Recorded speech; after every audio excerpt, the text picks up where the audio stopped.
Welcome to BODS Mayhem Hour, your source for all hard rock, heavy metal, new metal, alternative, punk, horror punk, hardcore, rock, and all local bands, with your host, John the Bod, aka the Bodfather. Hey everybody, welcome to BODS Mayhem Hour. I'm your host, John the Bod, aka the Bodfather. As always, I'm bringing you guys awesome interviews.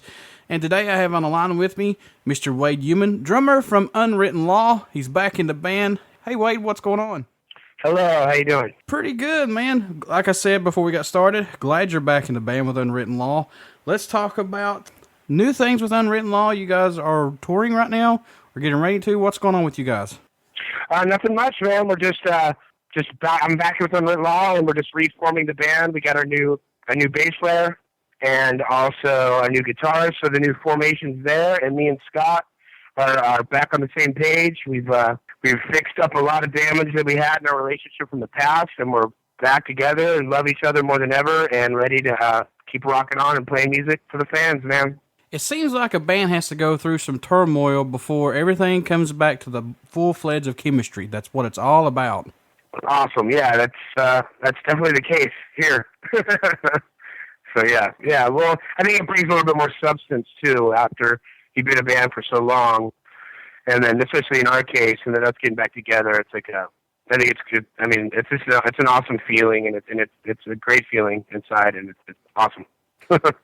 I want to talk about you as a drummer. Now, you as a drummer, I've seen some videos, and you're pretty much a beast on the drum kit. Who are some of the influences for you that got you started in and want to play drums?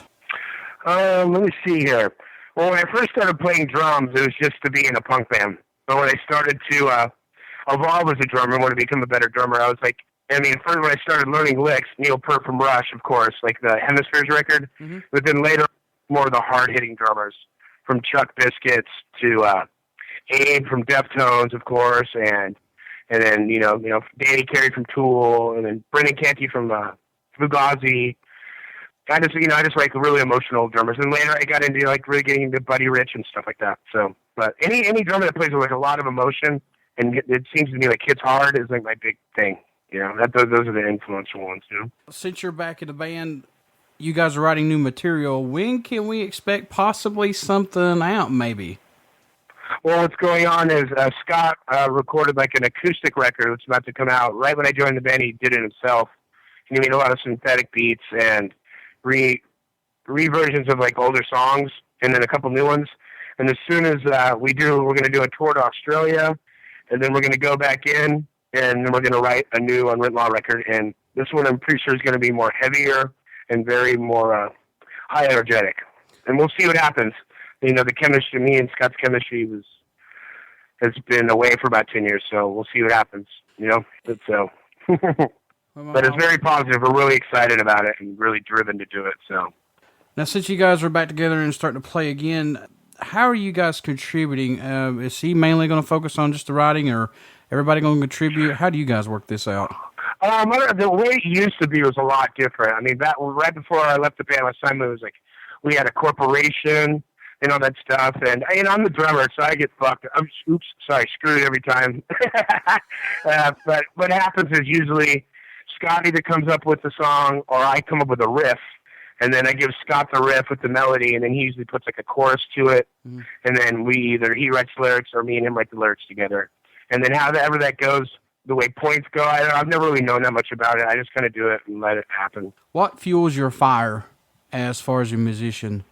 Definitely the fans, the kids, the planet, you know, because I'm definitely, I believe there's like, I have to say, aliens that have come to the planet and made new human beings here. And I think a lot of the kids come from different planets, and we're trying to save the planet from being destroyed. So that's what fuels me, all that stuff, all the magic and the metaphysics and and mainly, you know what, just the kids, just like the younger fans that get to see the music, feel the music, and they're part of us, the crowd, the liveness, and when they're sitting at home, they're feeling it, and they're part of that. That's what fuels me more than anything. Absolutely. I know that you guys get asked this a lot, and Wade, I want your opinion on it, because you've been there for a while, you know, then you just came back, but in your own opinion, Unwritten Law, is it more of a rock, metal, or punk band? Because I know that some people classify you as punk, but I see you guys more like a rock/metal band. Yeah, well, I think our earlier roots were more like because we grew up in the Southern California punk scene, but I think the music evolved because of our musical taste and influences became more into rock by far.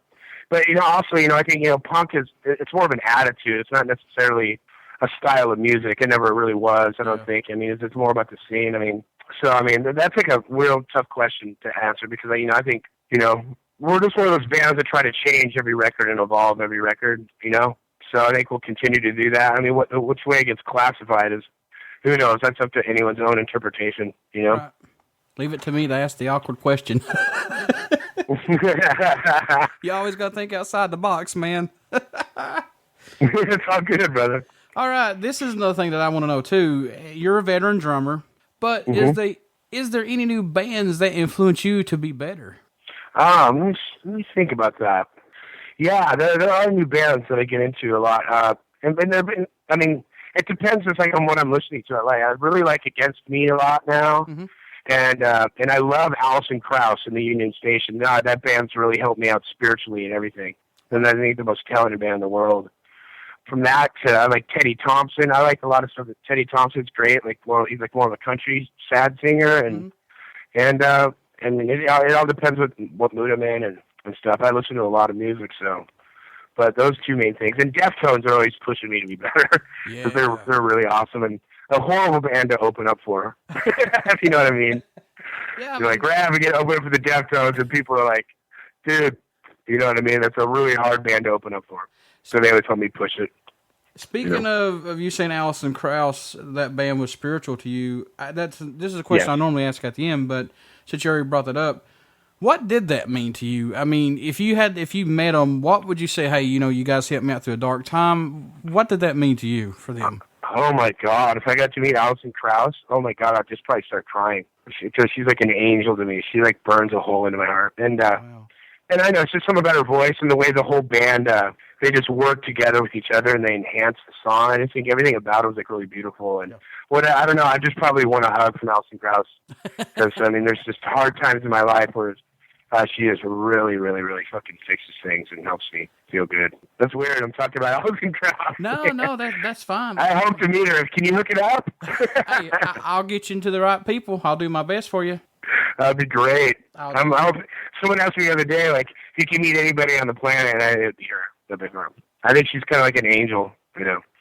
It's crazy, and I'm a metal guy, I'm a punk guy, I'm a horror punk guy, and hardcore guy, but I do listen to some country. But Alison Krauss, man, her voice is just soothing, as best way I can put it. Yeah, absolutely. I think another influence. I really like Pussifer and stuff, and I'm a huge Tool fan, and then I love my dark stuff. There's a real rad speed metal band. They're really awesome. Yeah. If you've never heard of them, they're called Nitro. And if you listen to them, you'll crack up. It's the gnarliest, high-pitched speed metal band in the world. It's like I love Pantera, but I can't go back and listen from Pantera from Cowboys from Hell before that. Because to me, that's not Pantera. That's like, who is that? Yeah, right. But great band, though. Great band. It's just amazing on how music can touch someone. And you're a musician. You know exactly what I'm talking about. Music can touch you, and it can speak to you. Yes. I think music is a magical thing about planet Earth. And I think, in other galaxies and in other planets and space aliens, the rad thing about Earth is, we can blow each other up with bombs and there's awful things here that go on. But the rad thing about the human race is music, Yeah. Music is, can you imagine a planet without music? It's like the most universal, most beautiful thing in the world. And that's something that will never stop. It's awesome. Music is everything, it seems. Another question. How about you? Would you rather be blind or deaf if you had to pick one? Blind. Yeah, me too. Yeah. Someone else told me the other day I'd rather be deaf. I'm like, oh my God, I don't know what I'd do. Yeah. So, because I eat music, I breathe music, I sleep music, and oh man, I don't know what I would do without it. Yeah, that'd be crazy, huh? Yeah, this show that I do, it's an outlet for me. It's a passion of mine, and you guys have been a big influence on me. Every band that I've interviewed on here has been a big influence to me, but especially, I grew up listening to you guys. So Thanks.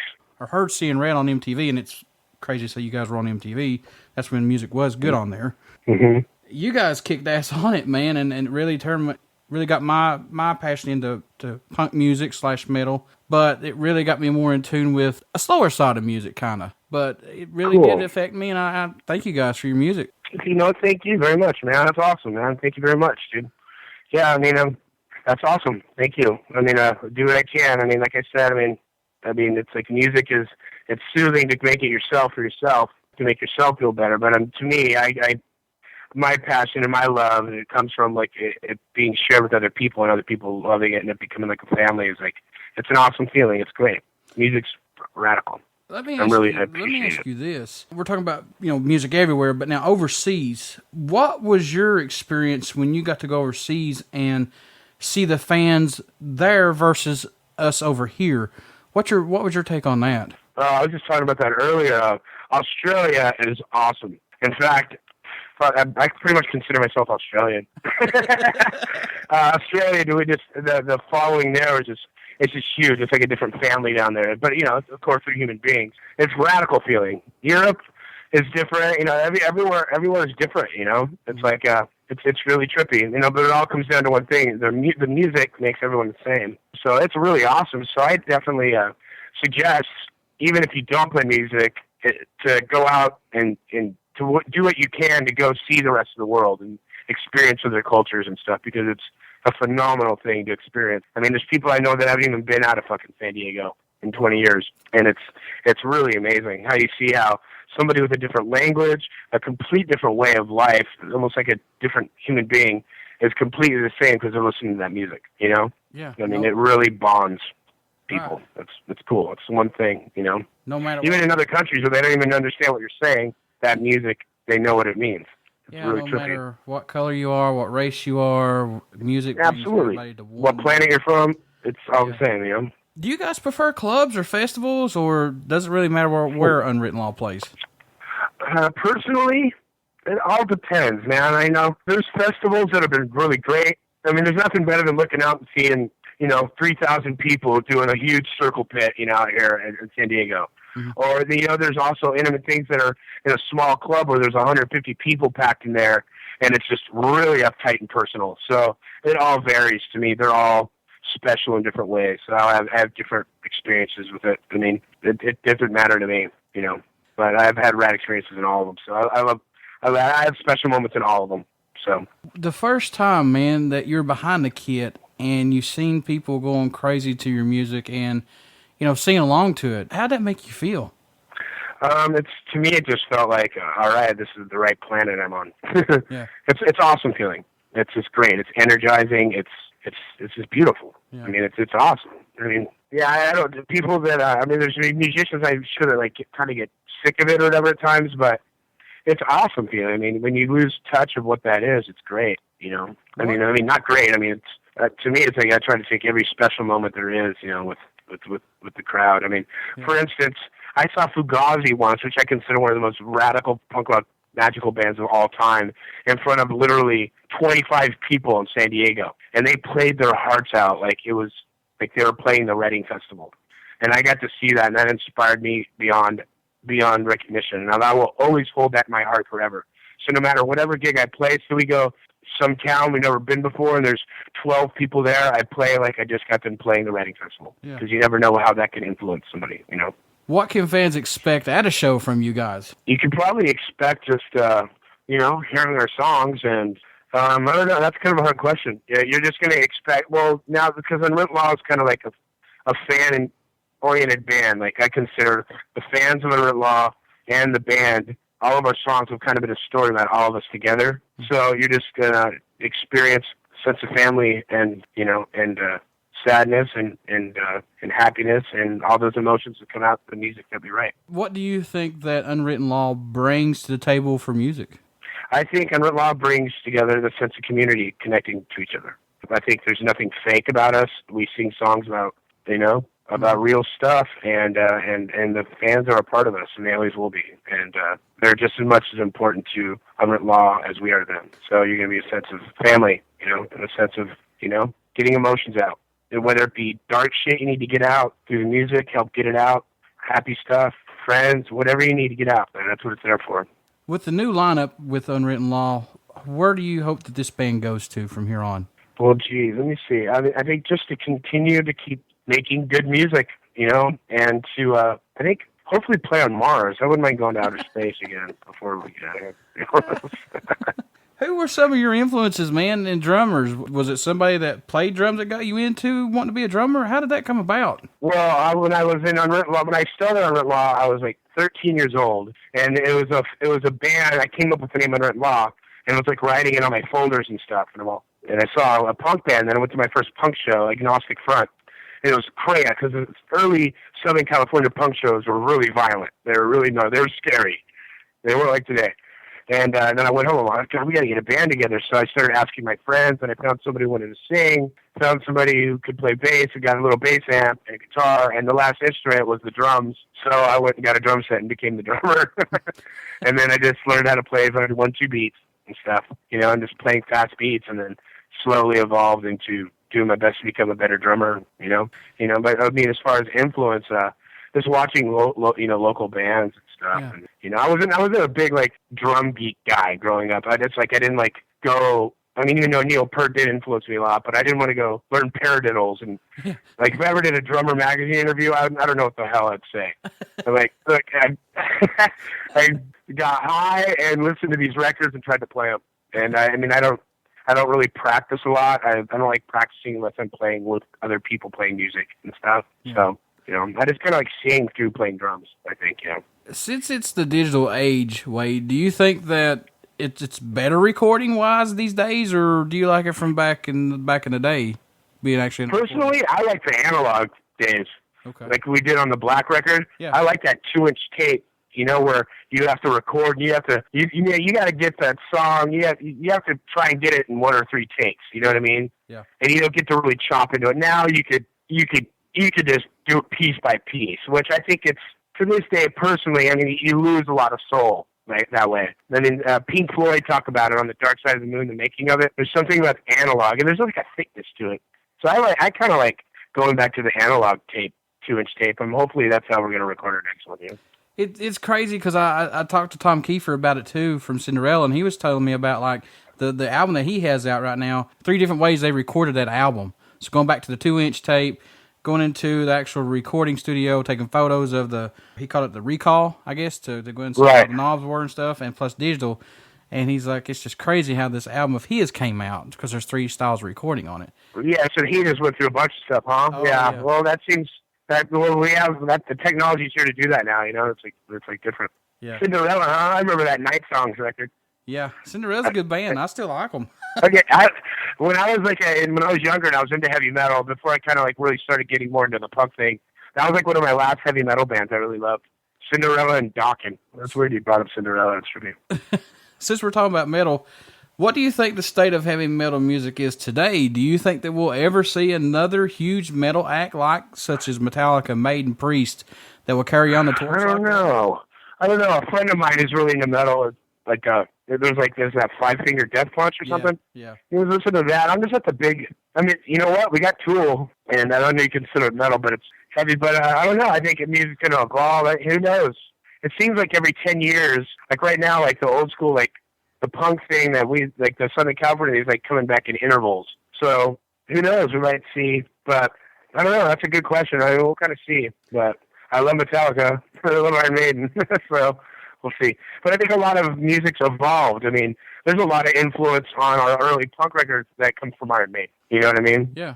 You can always get a riff or a style or from an old metal band. You never go wrong. But, there's Helmet and stuff, which I love Helmet. Yeah. Who doesn't love Helmet? Oh, God, yeah. Helmet was good. Said Tool. There's a lot of old bands that are still good. I'm excited. The new Tool's coming out, man. Oh, boy. Yeah, and Judas Priest got a new one coming out, too. Oh, Radical. Yep. Love Judas Priest. Can't wait to see what Halford has on this one. This should be good. Yeah, we'll see. But they seem to on their later ones, they kind of went to a different style. There's there's that old pre-sound and there's that new pre-sound. You know what I mean? Yeah. They're like, the British Steels. Like, I think that's the one I love like the most. They're radical. And the cool thing that I'm seeing nowadays too, Wade, and I'm sure you've seen it too, that there's a lot of collaboration going on with different bands. Yeah. Breaking off and forming different things. So I think that's awesome because other bands normally would have a freak out over that. There's a lot of great music that comes from side projects. Yeah. Yeah, absolutely. Yeah, I mean, it's just evolving. There's like so much music now. It's like crazy. Yeah. Like when Unwritten Law started and we were in San Diego, I mean, there were 8 bands, maybe the most, that I knew from every part of San Diego. Now there are bands for every block. Mm-hmm. You know what I mean? And that screamo music, like the heavy stuff, like As They Lay Dying and all that stuff. I mean, down at Soma, I mean, that music is huge, and that's without radio, and that's without MTV. Yeah. And those shows are like 1,000-seaters sold out every night down at Soma. And their bands, I can't even remember a lot of the names. I played with a real heavy band for a little while after Unwritten Law called Undermine, and it really got me into the heavy stuff. And it's just everywhere, man. It's hard to keep up. I kind of let my nephew kind of feed me into the new of the metal stuff. You know what I mean? Because there's like so much of it, and I'm getting older. How's the scene out there today for bands? Is it a lot better than what it was when you came up, or would you prefer? It's a lot different. Like I said, back in the day, there was us, Sprung Monkey, Buck-09, POD, Blink-182, and that was like pretty much it, with a few other local bands. Now there's all kinds of music that comes out here. I mean, the scene's like pretty big. The reggae scene's really big here, from Slightly Stupid to, and like I said, the hardcore screamo type bands they're huge down here. There's like a club called Soma we grew up now, and there's like it's all over the place. I mean, the kids really like that stuff. There's a lot of bands from Jason Mraz to, there's all kinds of music that comes out of here now. It's crazy. It's music everywhere, which makes it a lot harder, I think, for, bands to get like a fan base, and you know what I mean? Like a big fan base and stuff, because there's so much. You really got to stand out. You really got to have something, I know people was going to kill me when But also it comes down to the point of music is just freedom. I have friends who just have bands and they just go on the beach and rock with bongos and guitars, and they love it. I mean, you don't need to be a big rock band to really enjoy music. Exactly. People's going to kill me when I say this, but I don't like the emo screamers. I'm sorry. I have there's a couple of them I kind of like, but we did just do a show, me and Scott, acoustically, and we played with, I think it was A Year to Remember. Yeah. And I think they're kind of one of those bands, but they played acoustically, and it was like a whole new version of way of seeing that band. It's really trippy. I think but I'm not the biggest fan of it either. I like some of it, but I mean, it's not my big thing. Like, a lot of the music I listen to is completely opposite of what I play now, I think acoustic is awesome. I mean, acoustic is when you can tell that a band has their crap together, and it's there. Like you guys did that acoustic set, man, and put it out. That was freaking amazing that you guys done. Thank you very much. Yeah, that's what the new Unwritten Law record, the new acoustic one that's coming out. It's great. There's some violins, a lot of acoustic, and we break down songs like "Save Me" and "Seeing Red" into, like, Scott does like a mellow version of like a reggae version of it, and it kind of brings back how the song originated. Like, even Greg Graffin from Bad Religion, we work with him. Almost every Bad Religion song written is either written on an acoustic guitar or a piano. Like almost every one. And that's and I don't know if that's a secret Greg don't want me to tell or nothing, but almost every one of those hardcore Bad Religion songs that they've been playing forever and ever are written very acoustically and very piano-like. I mean, honestly, when you guys did Music in High Places, the song that really grabbed me on this and it really floored me was Kaylin. I hope I'm saying that right. Yes. Kaylin absolutely floored me. I was like, holy. Oh, thank you very much. And she is gung-ho right now. That little girl, I swear. Wow. We love her. I was like, well, she's a model now, a great model, a very humble model, and she just did a video with Justin Bieber, which I kind of like, but it's like I kind of want to go to Bieber, go, look, I'm Uncle Wade, so keep your filthy hands off her. I'm just protective of her, because I remember holding her when she's literally in my hand, you know what I mean? And, yeah. But she's doing great, and she's singing now, too. Really? Scott's working on a record with Kaylin, doing songs. She's going to be putting out a record soon, and that's really cool. It's kind of like Portishead type stuff, so the fans have that to look through. Kaylin is definitely an artist now. So. Well, please let Scott and the rest of the guys know that song absolutely floored me, and it was a phenomenal song by you guys. Will do. I will do. Man, Absolutely. I want to thank you for taking time out for doing this interview with me. This has been one awesome interview. Like I said, congratulations being back in the band and continuing music. How can people get a hold of you guys or you to say, hey, we still like your music? How can they do that? Well, I guess just come to our shows and telepathically send me a cosmic FedEx, and I'll send it back to you. Wade, before I let you go, will you care to do a promo for the show? Yeah, no problem. This is Wade Youman from Unwritten Law, and you're listening to BODS Mayhem Hour. Everybody stick around. We got some Unwritten Law coming up for you knuckleheads out there. If you get a chance this summer or whenever they go on tour, check them out. You won't be disappointed. You only hear these interviews right here on BODS Mayhem Hour and Uber City Radio.